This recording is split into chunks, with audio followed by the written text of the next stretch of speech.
Iespējams, ka jūs esat pieņēmuši lēmumu ierakstīt savu pirmo podkāstu raidījumu, un es padalīšos jums ar dažiem tādiem padomiem, kas varētu jums daudz efektīvāk un labāk tikt uz priekšu. Padoms numur 1. Nerakstiet lūdzu visu tekstu uz lapas. Tā ir tāda diezgan izplatīta problēma, kad ir cilvēki noklājuši sev visu galdu priekšā ar A4 lapām. Viss ir ļoti precīzi sarakstīts, viss ir ļoti labi izdarīts, un tad vienkārši mēs saprotam, ka, ak, Dievs, es neatceros, kas man bija otrā teikumā jāsaka pēc vārda varbūt. Pieņemsim, ja? Un tad tā ir uzkāršanās, ja? Un tādā veidā mēs vienkārši netiekam uz priekšu. Jums ir nevis jāieciklējās uz katru individuālo vārdu, bet jums ir jāieciklējās uz ideju. Tā ir tā galvenā doma. Ieteicams, ka jūs pirms savu podkāstu ierakstīšanas 2 reizītes vai 3 reizītes esat izgājuši cauri špikerim. Špikerītis nenozīmē A4 lapas pierakstīts pilnu tekstu. Špikerītis nozīmē, ka jums ir secība ar tēmām un galvenām idejām, kas jums ir jāpasaka. Un tad tajā mēģinājuma procesā 2-3 reizes pirms raidījuma ierakstīšanas jūs vienkārši cenšaties pateikt galveno ideju. Katru reizi jums būs nedaudz citi formulējumi, un tas ir normāli, jo šī ir dzīvā māksla. Tas podkāsts ir cilvēciska pasaule, kur mēs katru reizi ar domāšanu, ar improvizāciju, kontrolēto improvizāciju, mēs cenšamies paskaidrot saviem skatītājiem kaut kādu vienu ļoti svarīgu atziņu vai ideju vai tēzi, un tādā veidā jūs virzīsieties uz priekšu. Tas ir diezgan svarīgi, ka jūs tiekat uz priekšu un ka jūs neapstājaties pie pareiziem formulējumiem. Mēs neviens nepārbaudīsim jūs pēc tam, cik pareizi vai cik glīti jūs to visu izdarījuši. Tā vienkārši ir pieķeršanās pie rakstītās pasaules, jo parasti cilvēkiem liekas, ka tā rakstītā pasaule ir pareiza pasaule. Ir milzīga starpība starp rakstītu pasauli un runātu pasauli. Ja, tas ir pilnīgi divas dažādas lietas. Un it īpaši tajā situācijās, kur tā rakstītā pasaule ir sacerējuma valoda, jeb formāla, lietišķa valoda, un runātu pasauli nedrīkst būt formāla valoda. Neviens nekad nav reglamentējis, ka jums ir jārunā formāli, pat arī bakalaura maģistra darba aizstāvēšanā. Neviens to nekad nav teicis. Jā, vienkārši to iesaka darīt, tāpēc, ka mēs visi tā esam darījuši gadsimtiem ilgi. Ja? Bet patiesībā mēs visi gribam saprast, un komunikācijas galvenais uzdevums ir saprašana. Ir vienkārši jāsaprot. Un tur ir vienkārši likumi, ir struktūras, ir cilvēki iekšējā tā uztveres loģika, kā mēs saprotam lietas skaidrāk un labāk. Tāpēc arī daudz labāk pieturēties ir pie secības, pie plānu punktiem, pie vēstījuma galvenā un plus sagatavošanās. Dāmas un kungi, improvizācija neeksistē. Improvizācija nozīmē nesagatavošanās. Tā ir tas tāds attaisnojums nesagatavoties. Tad šodien es noimprovizēšu vai vēl labāk, tad uzmetīšu krustu un tad, kā būs, tad jau šaus. Nākošais padoms. Jums nav jābūt doktora grādam, lai jūs varētu veidot savu podkāstu. Ir tik forši formāti, kur cilvēki atklāti un godīgi pasaka sākumā, Klau, tieši par šo te konkrēto tēmu, ko es šodien runāšu. Es patiesībā diezgan maz ko zinu, bet mans uzdevums iekšējais ir izzināt šo tēmu. Es gribu viņu izpētīt, tāpēc esmu uzaicinājis viesi, vai arī šodien es būšu tieši otrādi solo podkāstā, vai arī raidījuma laikā es piezvanīšu kādam draugam, kas par to tēmu labāk zina. Godīgi, atklāti, patiesi. Tas patiesībā ir tāds labs magnēts, lai auditorija piesakot jūsu podkāstam un gribētu jūs klausīties tālāk. Neviens negribēs piesakot podkāstam, kur viss ir mākslīgi, robotiski, lekcijas formātā. Šis ir cits formāts. Podkāsts ir dzīva, izklaidējoši, tie pat laikā vērtīgi pasauli. Podkāsts ir daudz tuvāks TEDx konferenču runu formātiem, kas ir izklaidējošā vērtība. Ok, labi, TEDx ir vairāk par tehnoloģiju pasauli, bet šajā gadījumā tās jūsu tēmas var būt pilnīgi jebkuras, kuras jūs izvēlēsieties runāt. Tā kā esat godīgi un atklāti, bet domājat arī par vērtības sniegšanu savai auditorijai. Nākošais mazais ieteikums ir par attālumu no mikrofona. Parastais ieteikums ir 3 pirkstu attālums, bet pirms tam jums vajadzētu izmantojot austiņas pārbaudīt, vai tiešām tā skaņa ir. Un, ja jūs esat iztaisnojuši muguru, kas ir diezgan svarīgi, un ja skaņa ir pietiekami adekvāta un laba, tas nozīmē, ka šādā stāvoklī jūs varat tālāk arī atrasties. Kas ir diezgan svarīgi arī saprast un pieredzināt sevi, ka tad, kad jūs pagriežat galvu sāniem, tad tā skaņa uzreiz izmainās. Un tad, kad jūs vienalga, vai jūs būsiet intervējamais, ja jūs esat uzaicināts uz kādu podcastu, kuru intervēs sarunas laikā, jums ir jāpierod, ka mikrofonam vienmēr ir jābūt pretī jūsu sejai. Tas ir absolūti normāli, vienkārši tas ir piereduma jautājums. Jo ļoti bieži sanāk tā, ka vienkārši mēs gribam nedaudz izgāzties un vienkārši skaņa pēkšņi pazūd, ja, jo tas attālums, tie 3 pirksti uzreiz ir pazudis. It īpaši saistībā ar šiem te profesionāliem mikrofoniem. Ja jums ir tas lavalier mikrofoniņš, kas ir piestiprināts, tad vēl patiesībā jūs tur varat izklaidēties un izgāzties, un tā skaņa būs. Tātad nākošais ir dariet visu iespējamo, lai samazinātu traucēkļus vai jebkādus apstākļus, kas jūs varētu izsist no līdzsvera. Elementāri, dāmas un kungi, izslēdzam skaņu, izslēdzam visas notifikācijas, noliekam arī projām to telefonu, lai viņš pat vizuāli jūs tā kā netraucētu, ja kāds zvana klusuma režīmā, vienkārši pagriežam telefonu uz otru pusi. Tas pats ir datorā, visas notifikācijas noņemam nost, jo pēkšņi mūsu acis kaut kur datorā kaut ko pamanīs, kaut kas interesants, e-pastiņš atnācis, tad man jānopauzē, jo man pēkšņi gribās atbildēt uz to e-pastu. Ja? Un, protams, arī tādas infrastruktūras skaņas. Ja? Iespējams, jums kaimiņam ir maziņš bērniņš un bērniņam aug zobi, tad sanāk diezgan bieži raudāšana. Un tad podkāsta klausītāji 10 gadu pēc tam, jau, kad bērniņš būs 18 gadīgs jau milzis, dzirdēs, kā viņam auga zobi jūsu podkāstā, tāpēc, ka mikrofons būs ierāvis iekšā šīs skaņas.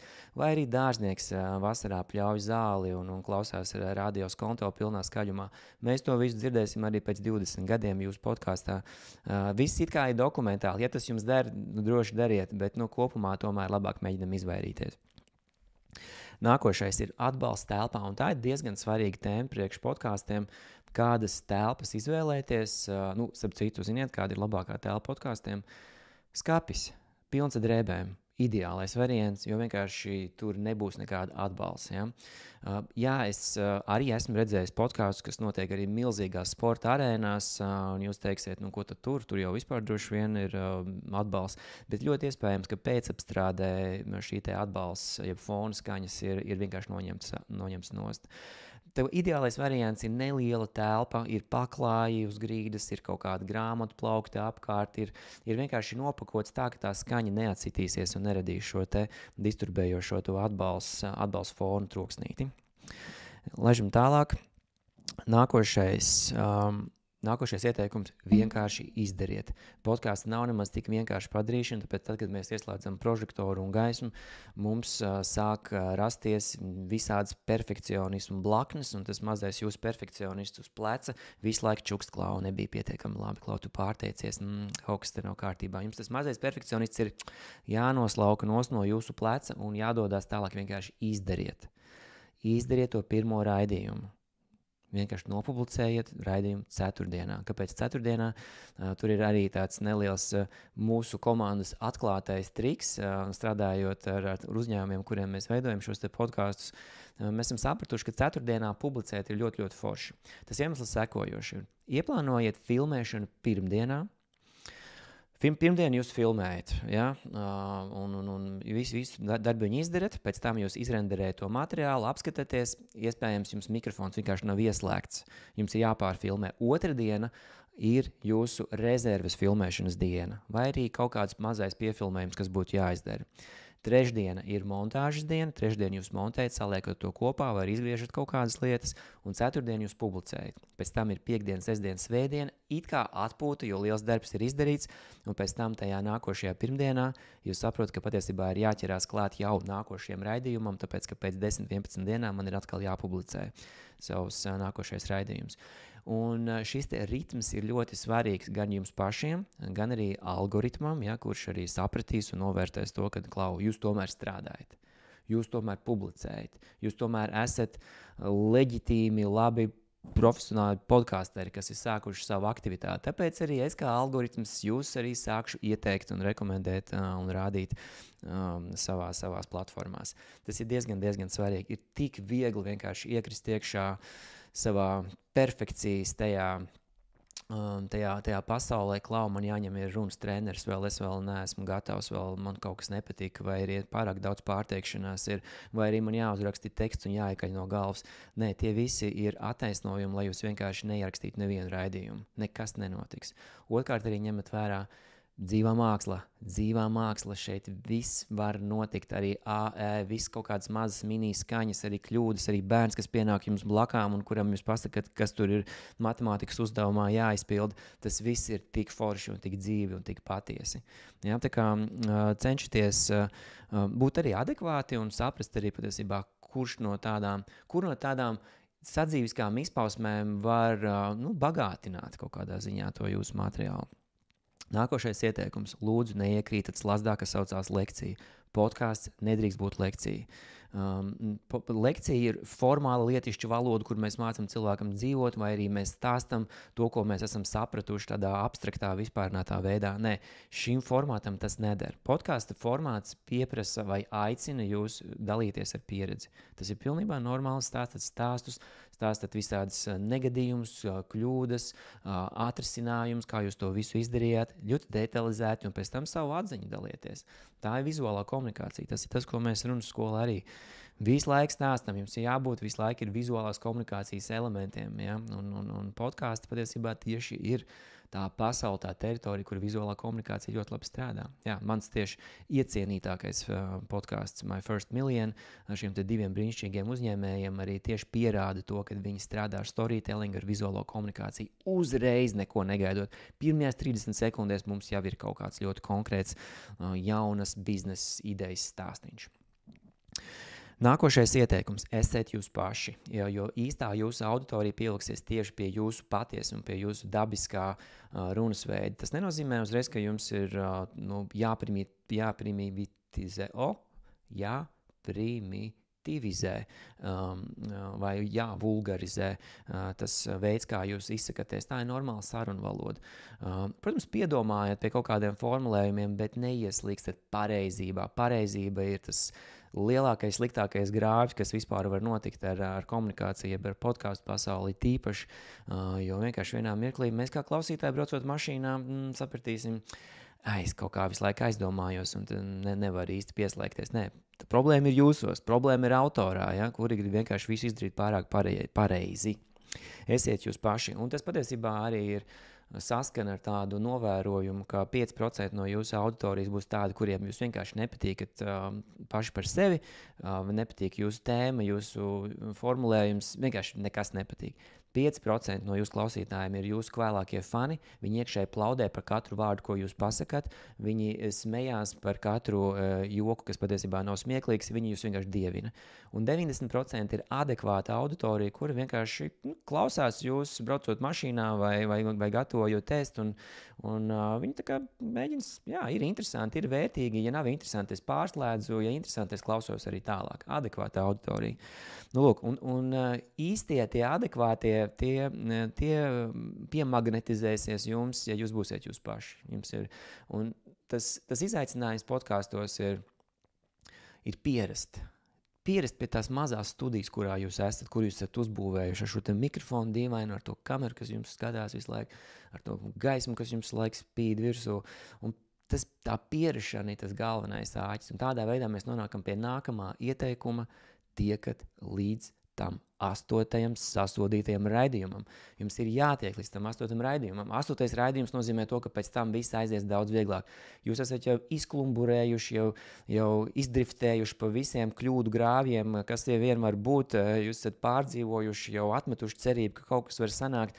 Un tad pēc tā 8. raidījuma no maniem novērojumiem, no tiem klientiem, ar ko mēs sadarbojamies un kuriem mēs palīdzam veidot viņu podkastus. Jā, starp citu, iet mūsu mājaslapā podmedia.lv, jūs redzēsiet arī mūsu klientu pieredzes stāstiņus.